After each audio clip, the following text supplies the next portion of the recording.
ಈ ರೌಡಿಸಂಗೆ ಇಳಿದವರು ಅದ್ಯಾವಾಗ ಸ್ನೇಹಿತರಾಗ್ತಾರೆ, ಅದ್ಯಾವಾಗ ದುಶ್ಮನ್ಗಳಾಗಿ ಬದಲಾಗ್ತಾರೆ ಅನ್ನೋದು ಗೊತ್ತೇ ಆಗಲ್ಲ. ಒಂದೇ ತಟ್ಟೆಯಲ್ಲಿ ಊಟ ಮಾಡ್ತಾ ಇದ್ದ ವ್ಯಕ್ತಿಗಳೇ ಈಗ ರೌಡಿ ಶಿವನನ್ನ ಮುಗಿಸಿದ್ದಾರೆ. ರೌಡಿ ಶಿವನನ್ನ ಯಾಕೆ ಮುಗಿಸಿದ್ವಿ ಅನ್ನೋದನ್ನ ಪೊಲೀಸರ ಮುಂದೆ ತಪ್ಪೊಪ್ಕೊಂಡಿದ್ದಾರೆ. ಆ ಸ್ಟೋರಿಯ ಜೊತೆಗೆ ಶಿವರಾತ್ರಿಯಂದು ಕ್ಷುಲ್ಲಕ ಕಾರಣಕ್ಕೆ ನಡೆದಿದ್ದಂತಹ ರಕ್ತಪಾತದ ಹಿಂದೆ ಇದ್ದ ಕಿಡಿಗೇಡಿಗಳನ್ನ ಪೊಲೀಸರು ಅಂದರ್ ಮಾಡಿದ್ದಾರೆ. ಎರಡು ಡೀಟೇಲ್ಸ್ ಬನ್ನಿ ನೋಡ್ಕೊಂಡು ಬರೋಣ.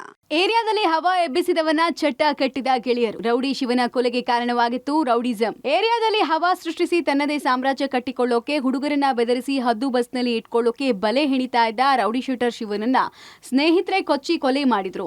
ಇದೀಗ ಹಂತಕರ ಗ್ಯಾಂಗ್ ಕಾಟನ್ಪೇಟೆ ಪೊಲೀಸರ ಬಲೆಗೆ ಬಿದ್ದಿದೆ. ರೌಡಿ ಶಿವನ ದಬ್ಬಾಳಿಕೆ ದೌರ್ಜನ್ಯಕ್ಕೆ ರೋಸಿ ಹೋಗಿದ್ದ ಗೆಳೆಯರು ಪ್ಲಾನ್ ಮಾಡಿ ಕೊಲೆ ಮಾಡಿದ್ದಾಗಿ ತಪ್ಪೊಪ್ಕೊಂಡಿದ್ದಾರೆ.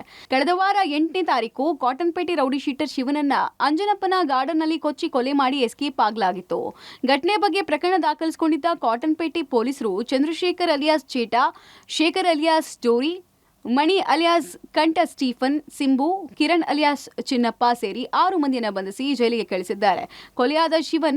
ಕೊಲೆಯಾದ ಶಿವ ಕಾಟನ್ಪೇಟೆ ಅಂಜನಪ್ಪ ಗಾರ್ಡನ್ ನಲ್ಲಿ ಹಲ್ಲೆ ಮಾಡಿ ಏರಿಯಾ ಬಿಡಿಸೋ ಪ್ರಯತ್ನ ಮಾಡ್ತಾ ಇದ್ದ. ಇದು ಆರೋಪಿಗಳ ಕೋಪಕ್ಕೆ ಕಾರಣ ಆಗಿತ್ತು. ಇತ್ತೀಚೆಗೆ ಮಾಜಿ ಪಾಲಿಕೆ ಸದಸ್ಯೆ ರೇಖಾ ಕದರೇಶ್ ಮರ್ಡರ್ ಕೇಸ್ನಲ್ಲಿ ಜೈಲಿಗೆ ಹೋಗಿದ್ದ ಸ್ಟೀಫನ್ ಜೈಲಿನಿಂದ ಬಿಡುಗಡೆಯಾಗಿದ್ದ. ಸ್ಟೀಫನ್ ಮತ್ತು ಸಿಂಬು ಪ್ಲಾನ್ ಮಾಡಿ ರೌಡಿ ಶಿವನನ್ನ ಕೊಚ್ಚಿ ಕೊಲೆ ಮಾಡಿದ್ರು. ಒಂದು 5-6 ವರ್ಷದಿಂದ ಇವರೆಲ್ಲರೂ ಕೂಡ ಇನ್ಕ್ಲೂಡಿಂಗ್ ಯಾರು ಮೃತ ಶರತ್ ಇದ್ದಾನೆ ಅವನು ಮತ್ತು ಇವರೆಲ್ಲರೂ ಏನು ಆರೋಪಿಗಳಿದ್ದಾರೆ ಎಲ್ಲರೂ ಕೂಡ ಒಂದೇ ಮೊಹಲ್ಲಾದಲ್ಲಿ ಅವರು ವಾಸ ಇದ್ದರು. ಈ ಮೃತ ಅವ್ರಿಗೆ ಈ ಹಿಂದೆ ಸಾಕಷ್ಟು ತೊಂದರೆ ಕೊಟ್ಟಿದ್ದ ಮತ್ತು ಏರಿಯಾಯಿಂದ ಬಿಟ್ಟು ಓಡಿಸಿದ್ದ ನಮ್ಮನ್ನೆಲ್ಲ ಅಂತ ಹೇಳಿ ಆ ಸಿಟ್ಟಲ್ಲಿ ಇವರೆಲ್ಲ ಪ್ಲ್ಯಾನ್ ಮಾಡಿ ಅವತ್ತಿನ ದಿವಸ ಈ ಡ್ಯಾಗರಲ್ಲಿ ಬಂದು ಅವನ್ನ ಕೊಲೆ ಮಾಡ್ತಾರೆ. ಶಿವರಾತ್ರಿ ದಿನ ರಕ್ತಪಾತ ಹರಿಸಿದ ಹಂತಕರು ಅಂದರ್. ಕೈ ಟಚ್ ಆಗಿದ್ದಕ್ಕೆ ಯುವಕನ ಕೊಂದವರು ಜೈಲಿಗೆ. ಇನ್ನು ಶಿವರಾತ್ರಿ ಹಬ್ಬದಂದು ದೇವಸ್ಥಾನ ಕಾರ್ಯಕ್ರಮದಲ್ಲಿ ಡ್ಯಾನ್ಸ್ ಮಾಡುವಾಗ ಯುವಕರ ಮಧ್ಯೆ ಗಲಾಟೆ ಆಗಿತ್ತು. ಕೇವಲ ಕೈ ಟಚ್ ಆಗಿದ್ದ ಕಾರಣಕ್ಕೆ ಯುವಕನ ಜೊತೆ ಕಿರಿಕ್ ತೆಗೆದಿದ್ದ ಗ್ಯಾಂಗ್ ಚಾಕು ಹಾಕಿದ್ರು.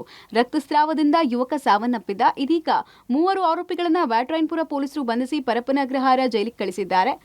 ಬೈಕ್ ಸರ್ವಿಸ್ ಸೆಂಟರ್ನಲ್ಲಿ ಕೆಲಸ ಮಾಡ್ತಾ ಇದ್ದ 23 ವರ್ಷದ ಯೋಗೀಶ್ ಎಂಬಾತನ ಕೊಲೆ ಮಾಡಿ ತಲೆ ಮರೆಸಿಕೊಂಡಿದ್ದ ಚೇತನ್, ರಂಗ, ಪವನ್ ಕಂಬಿ ಎಣಿಸ್ತಾ ಇದ್ದಾರೆ.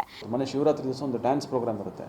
ಆ ಡ್ಯಾನ್ಸ್ ಪ್ರೋಗ್ರಾಮಲ್ಲಿ ಒಬ್ರಿಗೊಬ್ರು ಸ್ವಲ್ಪ ಏನೋ ತಿಕ್ಕಾಟ ಆಗುತ್ತೆ. ಸೊ ಆ ವಿಚಾರದಲ್ಲಿ ಅವರು ಸಿಟ್ಟಿಟ್ಕೊಂಡ್ಬಂದು ಇವನ್ನ ಕೊಲೆ ಮಾಡ್ತಾರೆ. ವಿಚಾರಣೆಗೆ ಒಳಪಡಿಸಿದಾಗ ಆರೋಪಿಗಳು ಹಳೆ ದ್ವೇಷದ ಹಿನ್ನೆಲೆಯಲ್ಲಿ ಕೊಲೆ ಮಾಡಿದ್ದಾಗಿ ತಪ್ಪೊಪ್ಪಿಕೊಂಡಿದ್ದಾರೆ ಅಂತ ತಿಳಿದು ಬಂದಿದೆ. 2 ಪ್ರತ್ಯೇಕ ಕೊಲೆ ಪ್ರಕರಣದಲ್ಲಿ ಆರೋಪಿಗಳನ್ನು ಬಂಧಿಸಿರುವ ಪೊಲೀಸರು ಹೆಚ್ಚಿನ ವಿಚಾರಣೆಗೆ ಒಳಪಡಿಸಿದ್ದಾರೆ. Nagesh, crime bureau, public TV.